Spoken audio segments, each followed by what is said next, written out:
Au nom du Collège des enseignants de pathologie de médecine vasculaire et au nom de la Société algérienne de médecine vasculaire, je voudrais remercier l'association du corps médical privé de la wilaya de Chlef de nous avoir invités cet après-midi pour vous parler notamment de la pathologie veineuse superficielle dont je vais aborder une petite partie.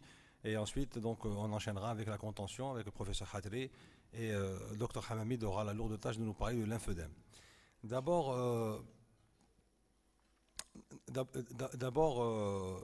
je voudrais dire que les affections veineuses chroniques ont été une pathologie qui a été, à mon avis, très mal enseignée, laissée pour compte dans notre cursus. Et c'est pour ça qu'on a beaucoup de difficultés à la cerner. Mais en fait, quand on la connaît, c'est une pathologie assez facile de prendre en charge, notamment, comme on va le voir tout au long de cet exposé. D'abord, il faut dire que le terme d'affection veineuse chronique vient remplacer le terme de maladie veineuse chronique qu'on utilisait jusqu'à il y a quelques années. Et il s'agit en fait de l'ensemble des manifestations et des anomalies cliniques, morphologiques et fonctionnelles du système veineux résultant d'une pathologie des veines des membres inférieurs, puisque ça touche essentiellement les membres inférieurs et qui évolue sur un mode chronique.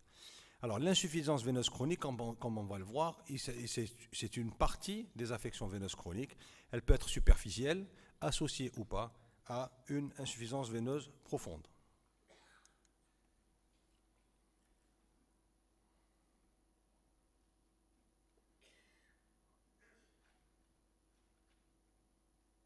Je crois qu'il y a des problèmes là.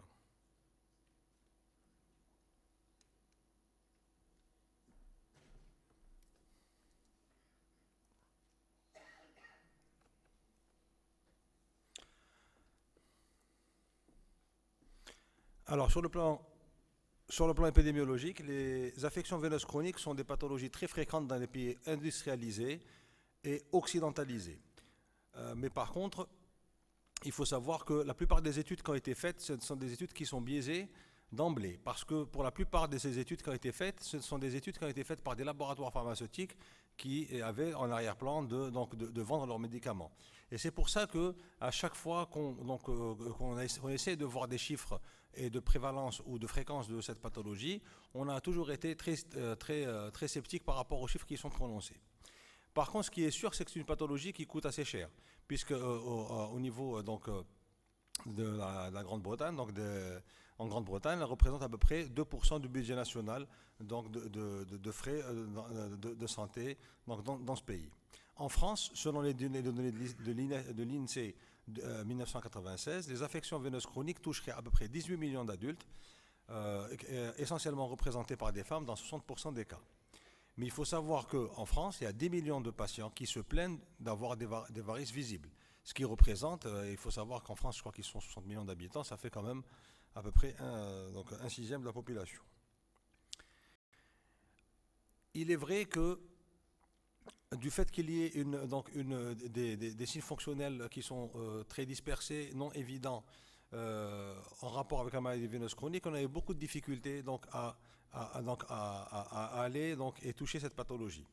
Et ceci est dû à des tableaux cliniques qui sont parfois isolés, des fois associés. Le problème qui se posait, c'était un problème de terminologie. On n'est jamais arrivé à parler le même langage concernant les affections veineuses chroniques. Et ce n'est qu'il y a quelques années qu'il y a eu élaboration de nouvelles terminologies internationales qui nous permettent donc de parler tous le même langage. De ce fait, les affections veineuses chroniques représentent plusieurs signes, plusieurs items. D'abord, elles englobent les symptômes fonctionnels veineux, qu'on appelle aussi la maladie veineuse chronique, les insuffisances veineuses superficielles, qui soient essentielles ou associées à une insuffisance veineuse profonde, l'insuffisance veineuse profonde à elle seule, qui est le plus souvent secondaire à une maladie post-thrombotique, mais qui peut être aussi due à une insuffisance veineuse profonde d'origine congénitale. Alors c'est une pathologie qui est donc évolutive à multiples facettes, de prévalence, comme on l'a dit, assez difficile à évaluer. Le biais de recrutement est évident parce qu'à chaque fois qu'on a pris des populations, ça n'a jamais été des populations générales. Le plus souvent, il s'agissait de populations captives, telles que les infirmières, les femmes qui travaillent dans l'administration, les femmes qui étaient un peu dans les crèches, etc. Et donc à chaque fois, il y avait un biais de recrutement de cette population. Deuxième problème qui se posait avec donc, cette maladie, cette affection veineuse chronique, c'est le fait que les méthodologies n'ont jamais été standardisées. Tout simplement parce qu'il n'y avait pas de classification de la pathologie et de classification des signes cliniques. Et donc chacun donnait des items différents pour ces méthodologies dans les études. Alors il existe une très grande variabilité donc, de prévalence de cette maladie dans le monde. On sait qu'elle est très fréquente dans les pays industrialisés, les pays occidentalisés, mais elle est très faible. La prévalence est très faible dans les pays à civilisation traditionnelle, tels qu'en Afrique ou en Asie, en Océanie. Et on sait par exemple que dans la Nouvelle-Guinée, il n'y a que 0,01% des femmes qui se plaignent d'insuffisance veineuse chronique. Au Mali, c'est à peu près 11% des femmes. Tandis que, par exemple, en France, c'est à peu près 60% des femmes. Donc vous voyez qu'il y a une très grande différence.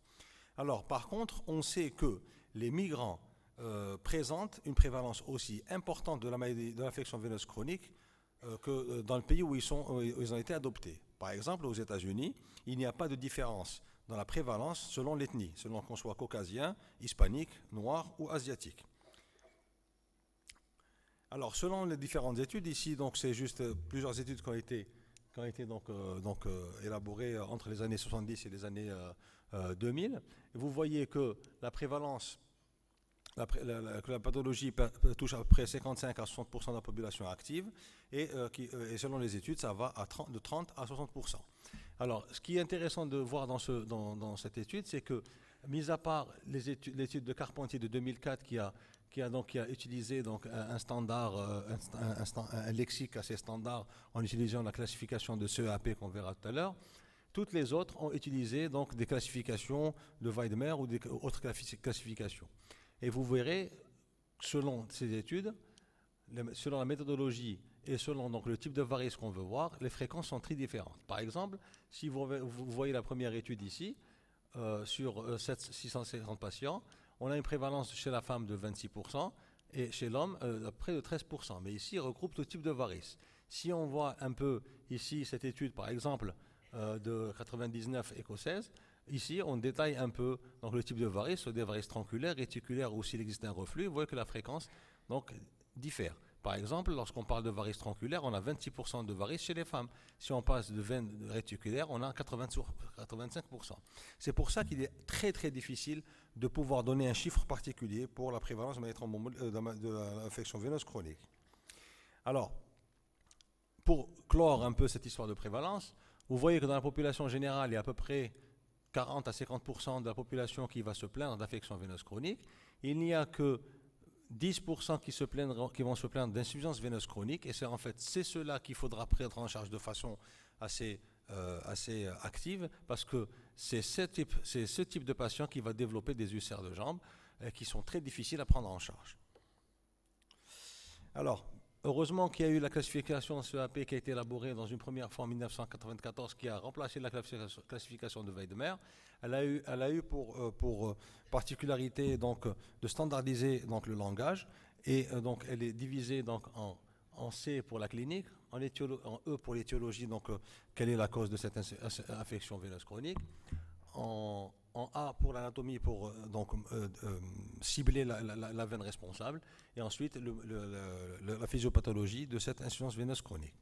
Ensuite, on a élaboré des scores de sévérité qui vont nous permettre donc de classer nos malades selon le stade de sévérité pour éventuellement leur proposer un reclassement professionnel. Et ensuite, il y a eu une nouvelle classification qui a, en 2004, c'est celle-là qu'on va utiliser, qu'on utilise donc aujourd'hui, et qui, elle, a permis de classer les affections veineuses chroniques. Alors un petit rappel anatomique pour dire que le système veineux des membres inférieurs est subdivisé en deux. Donc il y a le système veineux profond qui est représenté essentiellement par la veine fémorale commune, la veine poplitée, la veine fibulaire ici et la veine, tibiale postérieure. Donc ça c'est le réseau veineux profond. Le réseau veineux superficiel quant à lui est représenté essentiellement par deux réseaux grandes veines saphènes ici, qui peut avoir donc des saphènes accessoires telles qu'une saphène accessoire de cuisse ou une saphène postérieure de cuisse. antérieure et postérieure. Ici, on a le réseau de la petite veine saphène, classiquement, qui peut se terminer au niveau donc, du creux poplité, au niveau donc, de la veine poplitée, mais qui peut aussi monter vers le haut pour donner donc, une anastomose de Giacomini, ou encore se finir au niveau de la fesse. Donc ça, c'est pour le réseau veineux superficiel. Donc deux grands réseaux, petite veine saphène, grande veine saphène. Ce qui est important à savoir, comment on arrive à faire cette classification. Parce que quand on parle de profond, de superficiel, quelque part, ça ne veut rien dire. Alors, tout ce qui se trouve en dessous de l'aponévrose musculaire est considéré comme étant un réseau profond. C'est-à-dire que les veines qui se trouvent au niveau des muscles, ici le gastrocnémien ou le jumeau interne et le jumeau externe, ici les soléaires, sont considérés comme des veines profondes, même si c'est des veines musculaires. Ici, vous avez les tibiales postérieures et les péronières ou les fibulaires, ce sont des veines profondes. Donc tout ce qui se trouve en dessous de cette aponévrose musculaire est considéré comme étant un réseau profond. Tout ce qui se trouve au-dessus est un réseau superficiel. Dans le réseau superficiel, nous avons à peu près deux compartiments.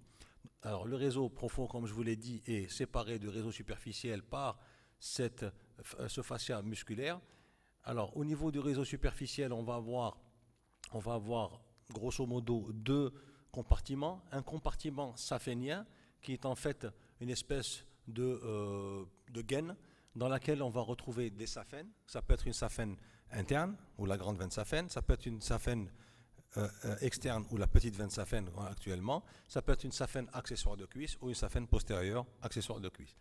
Et donc tout ce qui se trouve dans son compartiment est considéré comme étant saphénien. Tout ce qui se trouve au-dessus est considéré comme étant non saphénien. Alors lorsque c'est une veine qui sort directement de la saphène, il s'agit d'une tributaire ou d'une collatérale, mais on peut aussi avoir un réseau veineux superficiel qui est indépendant du réseau saphénien, mais qui communique avec celui-là par le biais de perforantes ou de collatérales. Ces perforantes ont aussi tendance donc à faire joindre les deux compartiments superficiels et profonds pour drainer le sang du réseau superficiel vers le réseau profond. On le verra dans un moment. Alors, comment se fait le retour veineux? Le retour veineux, donc je ne vais pas trop détailler parce que le professeur Khatri va en parler de façon un peu plus élaborée en parlant de contention. Mais je vous dirais que le retour veineux se fait grâce d'abord à cette semelle de Lejar, qui est donc la semelle plantaire, qui permet donc une chasse de sang vers le haut. Donc elle est extrêmement importante, et le fait que le patient soit bien à plat sur donc le parterre est très important pour le retour veineux, donc pour la chasse veineuse. Cette chasse veineuse va être relayée par un système de muscles. Ce sont essentiellement les muscles du mollet. C'est les deux muscles jumeaux ou les muscles gastrocnémiens et le jumeau interne et le muscle soléaire, qui, grâce à leur contraction, vont faire donc entraîner une montée, donc un retour veineux. Donc ils vont faire monter le sang vers le haut.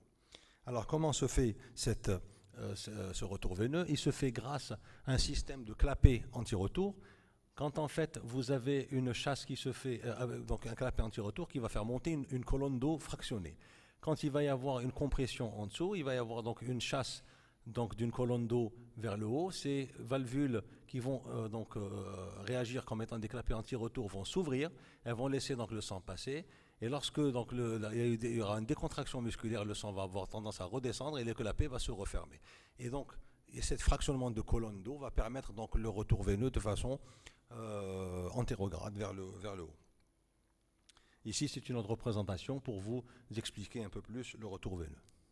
Alors, il y a bien sûr une relation entre le réseau profond ici et le réseau superficiel par le biais de perforantes, on l'a dit. Ces perforantes ont pour fonction donc de faire toujours remettre le sang dans le réseau profond, parce qu'en fait, le retour veineux se fait grâce à la contraction musculaire des trois muscles des deux mollets. Donc il est capital d'essayer de drainer tout ce sang au niveau du réseau profond pour améliorer le retour veineux. Lorsque cette valvule est incompétente, alors lorsqu'il y a une contraction à ce niveau, il va y avoir donc un sang qui va aller de l'autre côté. C'est ce qu'on appelle un reflux, donc c'est un reflux pathologique. Alors, on sait maintenant que l'aggravation des affections veineuses chroniques est due à une hyperpression veineuse. Il est clair que la stase est à l'origine donc d'une augmentation de pression au niveau des veines, qui ont bien sûr une paroi qui est assez fine, donc ils ne supportent pas beaucoup. Cette hyperpression intraveineuse, donc à la station debout, est autour de 90 mm d'eau chez une personne qui est debout. Chez une personne normale, au bout de 10 pas de marche, elle aura tendance à baisser de façon importante pour être entre 20 et 30 mm d'eau. Et ce qui explique que il y a des valvules compétentes et un retour veineux qui est adéquat grâce à une chasse veineuse qui est donc efficace. Par contre, chez le sujet qui est variqueux, on va avoir une baisse peu appréciable donc, de sa pression veineuse, elle va rester autour de 70 mm d'eau, et ceci est dû à une incompétence valvulaire qui ne se referme pas lorsqu'il y a donc une chasse musculaire. Et donc, vous comprendrez qu'il est capital, et le professeur Khatri vous en parlera, d'augmenter cette pression au niveau des mollets. Alors, quels sont les facteurs de risque de l'insuffisance veineuse superficielle primitive? On a des facteurs de risque qui sont donc déterminants, des facteurs de risque favorisants et des facteurs de risque aggravants. Les facteurs de risque déterminants sont des facteurs de risque héréditaires. Et on sait que lorsqu'on a un seul parent qui est malade, on a 45% de chances d'avoir une insuffisance veineuse chronique. Lorsqu'on a deux parents malades, on en a 90% de chances d'avoir une affection veineuse chronique. Donc l'hérédité est pour beaucoup. Concernant les facteurs favorisants, nous avons d'abord l'âge. Il est clair qu'on aura plus tendance de voir l'apparition de varices chez les sujets selon l'âge. Sur cette étude ici longitudinale, vous voyez que des patients qui ont été suivis à peu près sur une trentaine d'années, vous voyez que, par exemple, si on regarde cette colonne ici, c'est des patients qui avaient un reflux de la grande veine saphène et avaient à peu près 12,5% qui en présentaient en 83. On les suit à l'âge de 12 ans. Quand on les suit, on voit qu'à l'âge de 30 ans, il y en a 21% qui ont aggravé le reflux. Et donc, il est clair que l'âge est un facteur aggravant. Ensuite, on a le sexe. Il est clair que pour la plupart du temps, on a tendance à dire que les femmes font plus de varices que les hommes. Toutes les études s'accordent à dire ça, mais comme je vous ai dit tout à l'heure, étant donné qu'on ne parlait pas toujours le même langage, il y a un biais important dans cette prévalence. Parce qu'en fait, on s'est rendu compte que les femmes étaient plus inquiètes de leur téléangiectasie et de leur veine réticulaire, donc elles avaient tendance beaucoup plus à consulter, contrairement aux hommes qui ne consultent que lorsqu'ils ont des varices visibles et des complications. Donc ils consultent beaucoup plus tard. De ce fait, la femme est, entre guillemets, mieux prise en charge qu'un homme. Mais au stade de varices, c'est-à-dire au stade de varices, on verra tout à l'heure, la prévalence de la maladie veineuse chronique est identique dans les deux sexes. Il existe par contre aussi des facteurs aggravants. Alors les facteurs aggravants sont très importants à connaître parce qu'en fait ce sont des facteurs qui sont modifiables et c'est sur ça que le traitement va se baser. Nous avons donc des facteurs qui vont altérer le retour veineux et donc augmenter la pression veineuse. Ce sont essentiellement la station debout, vous le comprendrez, et la position aussi assise prolongée est un facteur de risque important parce que tout simplement le retour veineux ne se fait pas parce que le malade ne marche pas, donc il n'y a pas de contracture des muscles et forcément il y a de l'hyperpression et de la stase. Ensuite, le deuxième facteur de risque important sont donc l'obésité. L'obésité est un facteur de risque qui est considéré assez important. Mais aussi, donc une altération des pompes musculaires, c'est un facteur de risque qui est cohérent mais qui n'est pas démontré, et la constipation par le biais de l'augmentation de la pression intra-abdominale qui retarderait le retour veineux. Il y a une chose importante par contre à connaître, ce sont certaines activités sportives qui peuvent aggraver les varices. Ce sont essentiellement certaines activités qui augmentent la pression intra-abdominale telles que l'haltérophilie, mais aussi certains sports qui altèrent la semelle de Lejar tels que le tennis, le jogging, le saut, etc. Alors d'autres facteurs donc aggravants, on a l'altération aussi de la paroi veineuse. On sait que les œstroprogestatifs donc sont un facteur aggravant des varices, on le sait, chez les femmes qui prennent la pilule, mais surtout la grossesse. À partir du troisième mois de grossesse, à partir de la troisième grossesse, il y a véritablement une explosion de l'affection veineuse chronique et notamment de l'apparition de varices chez les femmes. Ces varices auront tendance à régresser de façon partielle mais à ne jamais disparaître et il y aura une aggravation progressive ensuite de la symptomatologie avec le temps, même si la femme ne tombe pas encore enceinte une quatrième fois. Et ceci est dû donc à une double agression, une agression hormonale par le biais de la progestérone et une agression hémodynamique par l'augmentation, par le ralentissement du retour veineux et une augmentation donc, de la pression intra-abdominale. D'autres facteurs de risque sont beaucoup plus discutables, c'est la ménopause, mais on sait par contre que l'exposition à la chaleur est un facteur de risque important. L'exposition de la chaleur, notamment les bains chauds, donc aggraverait beaucoup la symptomatologie chez ces patientes. Et contrairement à cela, les bains froids, la surélévation des pieds donc, leur permettrait donc d'être soulagés. Alors, la clinique est un élément primordial pour le diagnostic et le bilan des sciences veineuses superficielles. C'est une étape souvent négligée au profit du tout tendance écho-doppler. Donc il faut plus avoir tendance à examiner ces malades que d'aller demander un écho-doppler à toutes les patientes qui vous disent j'ai des varices. Il faut d'abord les examiner. Dans la grande majorité des cas, il est très facile de faire le diagnostic clinique d'une affection veineuse chronique et notamment d'une insuffisance veineuse chronique. Il suffit juste d'examiner son malade et ensuite on l'orientera pour faire un écho-doppler de deuxième intention pour préciser en fait uniquement le diagnostic anatomique, confirmer qu'il existe et réellement donc un reflux, donc une hémodynamique, pour en fait guider la stratégie thérapeutique et non pas pour faire un diagnostic, parce que l'écho-doppler a plus un intérêt thérapeutique qu'un intérêt diagnostique.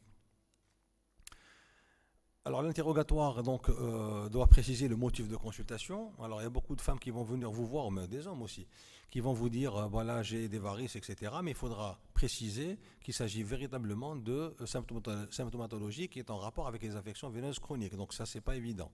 Ensuite il faut rechercher les antécédents familiaux de cette personne. Comme on l'a vu tout à l'heure, 90% des patients ont des varices si les deux parents sont variqueux. Rechercher aussi les antécédents personnels. Alors dans les antécédents personnels sur le plan veineux, il faut d'abord poser certaines questions à certaines patientes qui se sont fait déjà opérer, si elles ont fait des sclérothérapies, etc. Et surtout rechercher la notion de maladie thromboembolique veineuse qui pourrait expliquer l'apparition de varices secondaires à une maladie post-thrombotique. Rechercher aussi les facteurs de risque cardiovasculaires, très important parce qu'en fait si on doit donc entre guillemets, donc altérer une saphène d'un patient qui est coronarien ou qui est artériopathe, on devrait y réfléchir à deux fois parce qu'éventuellement on pourrait avoir besoin de sa veine pour faire un pontage. Rechercher ensuite les facteurs favorisants et les facteurs aggravants de l'affection veineuse chronique. Sur le plan symptomatique, donc on va parler des signes fonctionnels veineux qui définissent en fait la maladie veineuse fonctionnelle. C'est donc des patients qui sont très plaintifs. En général, ils se plaignent d'un syndrome des jambes lourdes. Il s'agit d'une lourdeur, pesanteur, fatigabilité bilatérale, souvent diffuse, des deux jambes, imprécises, mais surtout toujours en fin de journée, jamais en début de journée. Le matin, le malade est en forme. C'est à partir de début de l'après-midi, à partir de midi que ça commence à s'aggraver. Il y a une aggravation donc en soirée et aussi par la chaleur. Aggravation aussi par la station debout ou la position assise prolongée. On a souvent donc des sensations de gonflement des chevilles, parfois il y a un véritable œdème, des pieds et un subœdème le soir. Alors, cet œdème va régresser avec le repos, la surélévation des jambes et donc les bains d'eau froide. Il s'associe souvent donc des phlébalgies, ce sont des douleurs le long des trajets veineux, un prurite le long du trajet veineux et plus rarement, je ne dirais pas plus rarement des impatiences, mais surtout beaucoup de crampes nocturnes. L'examen clinique du patient variqueux se fait debout, il ne se fait pas assis, parce qu'en général, il vous dira, voilà, quand je suis assis, il n'y a plus de varices, mais quand je suis debout, il y en a plein. Donc c'est forcément debout qu'il faut examiner le patient. Sur un escabeau phlébologique, avec un bon éclairage, à jour fisant pour pouvoir voir les varices. Le pied doit être légèrement écarté, avec donc un appui sur le côté opposé de l'examen. La jambe examinée doit être de face et en abduction, semi-fléchie, pour examiner la grande veine saphène, et donc en face postérieure pour examiner la petite veine saphène. L'inspection va rechercher des téléangiectasies, on verra ce que c'est, des varices réticulaires, des grosses varices ou des troubles trophiques. La palpation des trajets veineux va rechercher donc une souplesse et une perméabilité pour faire un diagnostic différentiel avec une thrombose veineuse superficielle. Rechercher donc l'émergence de perforantes par une déhiscence de la ponévrose, il suffit de faire passer le pouce pour les trouver. On fait un test à la toux. En fait, un test à la toux, c'est ce que fait, c'est à peu près ça. Donc on met la main, on met cette main-là au niveau de l'aine et on demande au malade de tousser très fort. On va ressentir un trill. Si vous avez un trill au niveau de votre doigt, c'est qu'il y a une incontinence donc, de la jonction saphéno-fémorale, donc de l'ostium qu'on appelait avant l'ostium, et ça signe le reflux, ça signe l'incontinence. Et donc ça vous permet de ne pas faire de dégâts Doppler pour faire un diagnostic. Le signe du flow, donc on tapote ici au niveau de la grande veine saphène et on essaie de retrouver donc de ce tapotement au niveau de l'aine. Ici, ça vous signe que la varice qui est à ce niveau est en rapport avec une varice d'origine saphène interne. Alors, la classification de CEAP donc ici est très importante. Je vous parlerai essentiellement de la classification clinique parce que l'autre elle est un peu trop élaborée, elle ne sert pas à grand chose.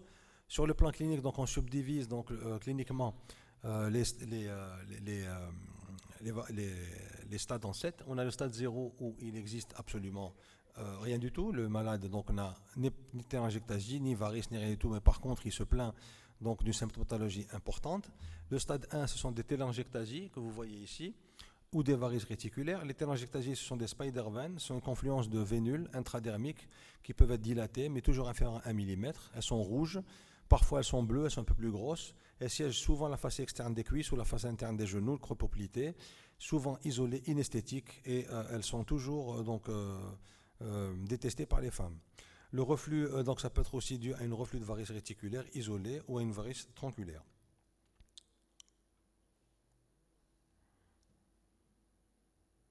Ça marche plus.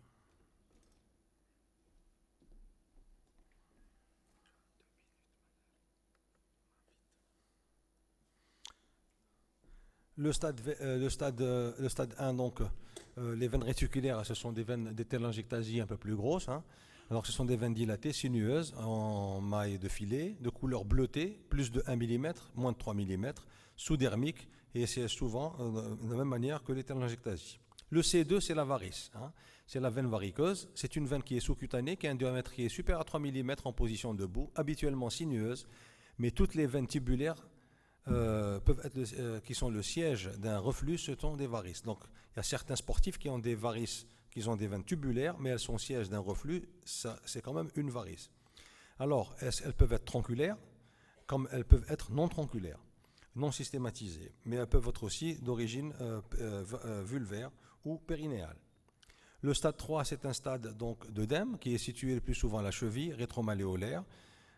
Il peut s'étendre à toute la jambe, prétibiale, il garde le godet, respecte souvent l'avant-pied, ce qui les différencie du lymphœdème qu'on verra tout à l'heure. Le stade 4A, c'est un stade où commence à y avoir des altérations cutanées donc, et des troubles trophiques. Le stade 4A, c'est une pigmentation ou un eczéma veineux. Il peut y avoir une hyperpigmentation, comme vous le voyez ici, ou encore donc, un eczéma veineux, une dermite érythémateuse, vésiculaire, soit intente ou squameuse, ici. Le stade 4B, c'est un stade d'hypodermite sclérose atrophique, c'est un signe sévère d'insuffisance veineuse chronique. C'est une hypodermite scléreuse, comme vous voyez ici, ce qu'on appelle la guêtre sclérodermique. Elle peut aussi toucher le tendon d'Achille et donc limiter la mobilité de ce patient. Le stade 5, c'est le stade d'ulcère variqueux, qui ici, donc c'est un stade 5 qui est un ulcère cicatrisé, et le stade 6 c'est un ulcère non cicatrisé. Alors, pour chaque stade, pour chaque stade clinique, on va mettre un A pour une asymptomatique ou un S pour asymptomatique. Donc la cotation là que je vous ai donnée, c'est une cotation simplifiée. Et c'est celle-là basique qu'on va utiliser le plus souvent pour parler un peu le même langage. Il existe donc une classification élaborée qui va donc utiliser donc, l'étiologie, donc pour parler un peu de l'étiologie des affections de cette insuffisance veineuse. Ça peut être donc une infection congénitale. Elle peut être donc elle peut être primaire, donc ni secondaire ni congénitale, ou elle peut être affection veineuse secondaire à un syndrome post-thrombotique. Le plus souvent, les patients sont dans ce stade. Ensuite, sur le plan anatomique, on va essayer de détailler les veines qui sont touchées, et c'est là que l'écho-Doppler va avoir un intérêt capital. Ensuite, le mécanisme donc, du reflux, ça peut être un reflux donc avec un syndrome de reflux, ça peut être un syndrome obstructif ou ça peut être l'association des deux. Alors, une fois qu'on a fait un clinique, donc posé le diagnostic clinique, on peut donc faire une cotation de sévérité si on veut. Donc là, je passerai très vite. Et ensuite, je parlerai un peu sur le traitement. Je prendrai 2 minutes pour finir. Alors, le traitement doit tenir compte du souhait et des impératifs du malade. C'est capital. Il faut savoir ce que votre malade veut. Et vous n'allez pas traiter tout le monde s'il n'y a pas utilité chez ces patients. D'abord, il faut insister sur une hygiène de vie et lutter contre tous les facteurs aggravants et favorisants qu'on a vus au préalable, surtout les facteurs modifiables.